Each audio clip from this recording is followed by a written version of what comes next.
Hello there, beautiful people. Normally I'd be streaming this, but I went to the dentist yesterday and they dug around in my mouth. My mouth's a little sore. Maybe you can hear a lisp when I talk, just a little bit. If that's the case, I apologize. Not that there's anything wrong with people who have lisps. Check yourself. But the news happens anyway, so let's cover it, huh? And it's rare, by the way, that I get to cover good news. Now, I said that when Biden's administration began, when he was inaugurated, that I would stop with the tongue bathing, that anarcho-Bidenism is dead, and it still is dead. But an important part of procuring positive change is distinguishing between the things you like and don't like. If all you do is criticize, then there's not a metric by which an individual could reasonably determine what I would be happy about. And I am happy with this. Biden orders the DOJ to end private prison contracts as part of a racial equity push. Cool. Yeah, so Joe Biden has ordered his Department of Justice to not renew its contracts with private prisons. That's actually really awesome. This is one of the points that was laid out in his campaign platform, but I didn't expect it to come through so quickly. Unfortunately, this is, of course, an executive action. It's not being pushed through Congress, which means that the next administration can overturn it if they want, but this is nonetheless something to be really happy about. Now, a critical distinction here is that this is only a termination of the private prison contracts, a failure to renew, not a termination. They're not ending right now, but they won't be renewing them, from the Department of Justice. ICE is not affected by this, which means that only private prisons that are contracted by the DOJ are going to see their contracts drop off and die. I think this affects between 15,000 and 20,000 American prisoners, prisoners who are in private prisons that are currently under the oversight of the Department of Justice, which is but a fraction of our prison population, but it is significant. There are actions being taken right now with regards to immigration reform, but I'm going to need some time to see how they pan out, how substantive they are.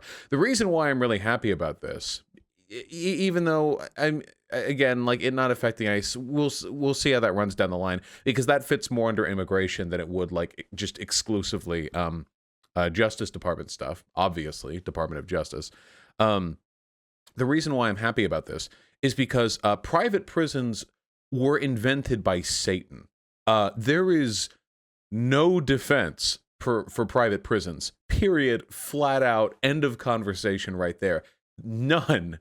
Unless, of course, you're trying to, I don't know, make Satan happy. I don't know, unless there's a dark contract going on there. Private prisons are fucking despicable. Now, we've talked on this stream plenty. I say on this stream like I'm streaming. We've talked here on this channel plenty about how market incentives can be particularly destructive in certain industries. There are industries like healthcare and housing and transportation and food where there are implicit degrees of coercion that influence the degree to which those markets are elastic. The more inelastic they are, the less they respond healthily to market forces. Can you think for a moment what the business model of a private prison is? Or actually, I'll put it more succinctly. What kinds of behaviors are incentivized when you make your money by imprisoning people?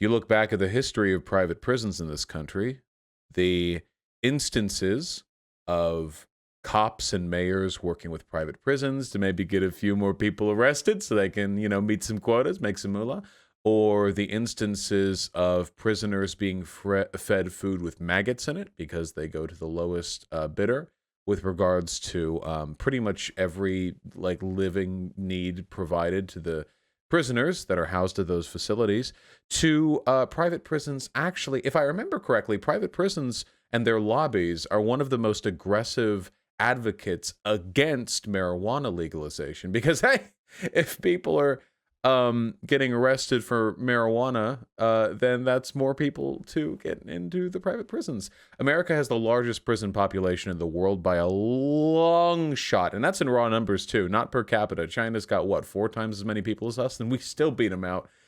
Raw numbers. And this is part of the reason why. There are industries, the private prison industry, that literally makes money off of people being locked up. What a toxic incentive. What an unfathomably toxic incentive. And of course, this may be beneficial financially to the private prison industry, but it is horribly detrimental to society as a whole. Even if the state isn't paying for it, though it does file out its contracts, when you imprison a person, you are destroying the community that that person is from. Now, sometimes that's legit, I'm sorry, that's a little bit hyperbolic. You are potentially engaging in a lot of social harm.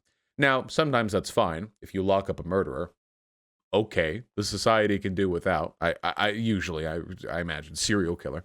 But if you're locking a person up for weed or some other shit like that, you're doing an unbelievable amount of economic damage. I'm talking about this in terms of economics because I want to make it clear that morally, private prisons are indefensible. Economically, they're also indefensible. Economically, you want as few people in prison as possible because the more people are in prison, the more people you've locked up, draining social resources to survive, not being able to contribute back to society.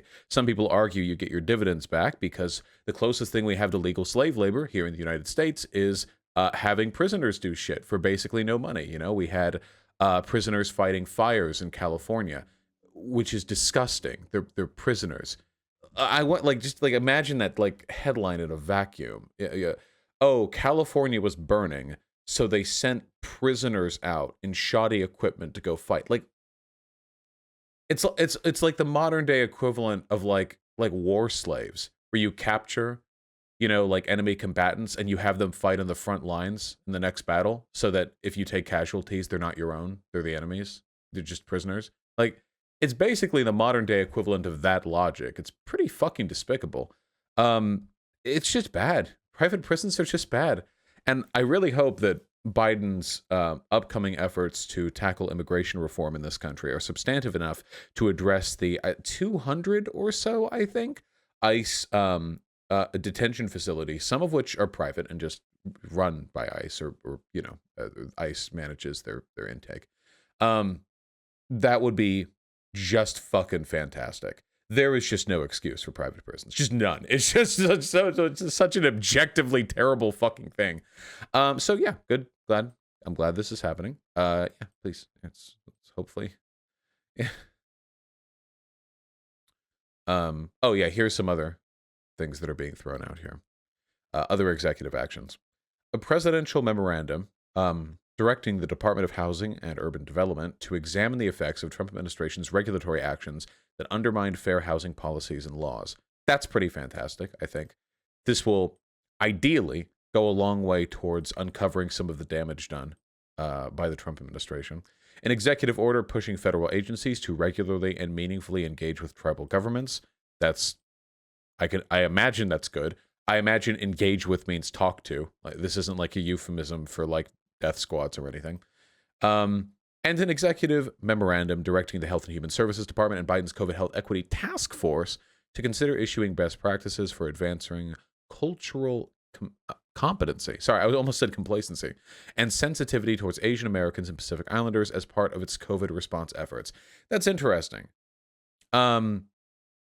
This didn't get talked about very much, but especially towards the beginning of COVID-19, there was a very noticeable uptick in hate crimes and harassment against mostly East Asians, but honestly, pretty much half the world, because Americans don't know who the same Americans who will fucking throw bottles of water at Sikhs because of 9/11 are probably the same people making fun of Pacific Islanders because of COVID. Not, mind you, that Muslims had anything to do with 9/11 as a whole, and that Chinese people had anything to do with COVID-19 as a whole, but you know what I mean. Americans, what are you going to do? So yeah, it'd be good to see that addressed. I don't know how significant of an issue that is. It is, but I don't know what the total numbers are. I don't know if it was a 5% uptick, or if it's even been measured, or anything, but it is a real problem, and it was a deliberate problem too, because the Trump administration very deliberately scapegoated China and the Chinese as part of an effort to avoid responsibility for their terrible, terrible COVID response plan that we're all now paying for. What are we up to now? 430,000 people dead. We could have caught this under control. There are countries with people who died in the 2 or 3 or 4 digit numbers. We're going to go up. We're in the 6, and we might even go up to 7 at the end of all this.